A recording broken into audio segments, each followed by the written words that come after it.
საგარეო უწყებაში დიდი ბრიტანეთის ელჩის დაბარება შეფასებების თემაა პოლიტიკურ სპექტრში. რაც შეეხება მაკაბოჯორიშვილის საგარეო საქმეთა სამინისტროს და ოცნების პოლიტიკას, ზოგადად ალბათ ჯობდა, რომ მათ ჩვენ სტრატეგიულ პარტნიორებთან ურთიერთობის დაზიანების ნაცვლად ეზრუნათ იმაზე, რომ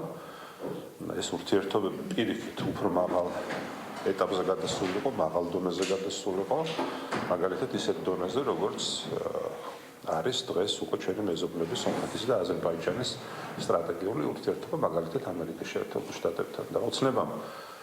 სრულიად საპირისპიროდ რამ გააკეთა ჩვენი ეროვნული ინტერესების საზიანოდ დააზიანა ურთიერთობები დიდი ბრიტანეთთან, ევროკავშირთან, ამერიკის შეერთებულ შტატებთან და ახლა დღეს ეს ვითარება, რა ვითარებაში სამწუხაროდ არის ქვეყანა, ნამდვილად არ არის გასაკვირი. გაერთებული სამეფოს ელჩის დაბარება არის კომიკური ცირკის გაგრძელება, რასაც ქვია ბოჭორიშვილის საგარეო საქმეთა სამინისტრო, ნაცვლად იმისა, რომ ამ საგარეო საქმეთა სამინისტროს რომელიმე საგარეო პოლიტიკური მიზანი და ამოცანა აღესრულებინა, ნაცვლად იმისა, რომ ინვესტიციები შემოეტანა, ნაცვლად იმისა, რომ ევროპულ კავშირთან ეწარმოებინა ადეკვატური ურთიერთობები და განახორციელებინა საქართველოს კონსტიტუციით მასზე დავალებული ფუნქციები,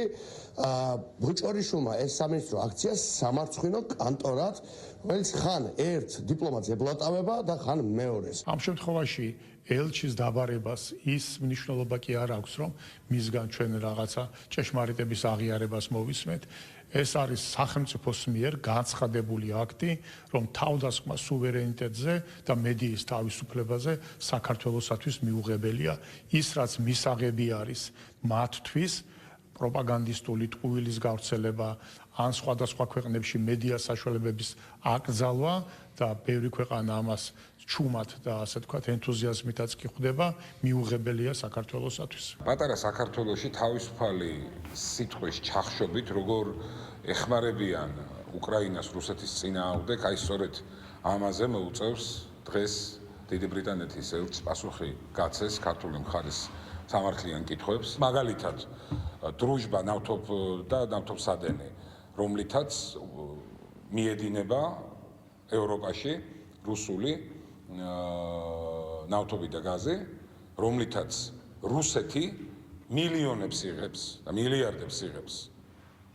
ევროკავშირიდან, თურმე დრუჟბას უნდა აეხსნას სანქცია, იმიტომ რომ აქ სანქციის ახსნა ხელს უწყობს უკრაინას ომში და იმედი და პოსტივი, რომელიც თავისუფალ სიტყვას ქადაგებდა და ქადაგებს და აძლევს საშუალებას, როგორც საქართველოს მოსახლეობას, ასევე ყველას, ვინც დაინტერესებულია ამ საკითხით, მიეწოდოს ობიექტური და თავისუფალი ხმა და ინფორმაცია, თურმე ეს ორი ტელეკომპანია